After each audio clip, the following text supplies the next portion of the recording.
पहला बार जो बिहार को पृथक करने की बात किया गया था वो एक पत्रिका के माध्यम से किया गया था। अभी तक के जो बिहार है वो बंगाल महाप्रांत का हिस्सा हुआ करता था।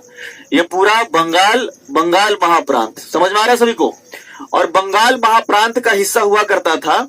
और अगर इसकी बात की जाए तो याद रखना है कि सबसे पहली बार 1894 ईस्वी में एक पत्रिका है और इसका नाम है, बताओ, बिहार टाइम्स। क्या नाम है?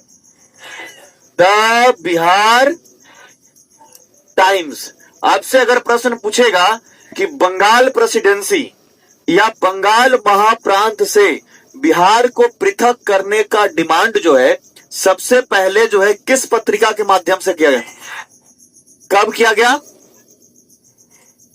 और इसमें सबसे बड़ी भूमिका जो थी सच्चिदानंद सिन्हा का, सच्चिदानंद सिन्हा का सबसे बड़ा महत्वपूर्ण इसमें भूमिका था। क्लियर है सभी को?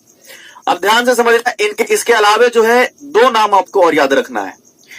एक तो आपका डॉक्टर राजेंद्र प्रसाद, ठीक है, एक सच्चिदानंद सिन्हा बताया हमने, एक आपको याद रखना है डॉक्टर राजेंद्र प्रसाद। किनका बोला हमने?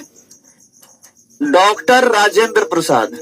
वर्ष है 1906। कब की बात कर रहे हैं?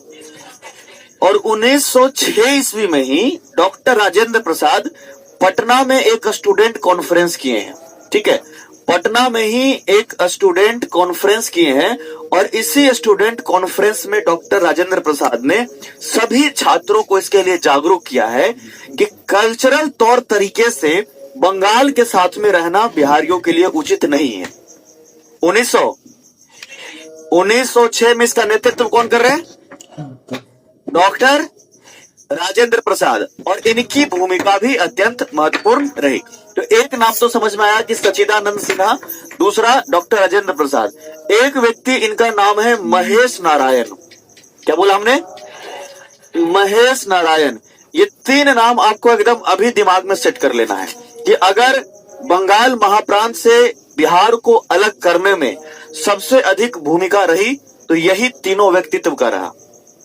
ठीक है, सच्चिदानंद सिन्हा, डॉक्टर राजेंद्र प्रसाद और महेश नारायण। इसमें से भी केवल अगर एक आपसे पूछ लिया जाए तो आप याद रखिएगा सच्चिदानंद। क्या याद रखोगे? सच्चिदानंद सिन्हा को आधुनिक बिहार का जनक भी कहा जाता है। इस बात को समझिएगा, इनके बारे में कहा जाता है आधुनिक बिहार के जनक के रूप में, आधुनिक बिहार के जनक के रूप में कहा जाता है सच्चिदानंद सिन्हा को। किनको कहा जाता है? सच्चिदानंद सिन्हा को कहा जाता है। याद रहेगा आप लोगों को? चलिए, तो यहां तक आप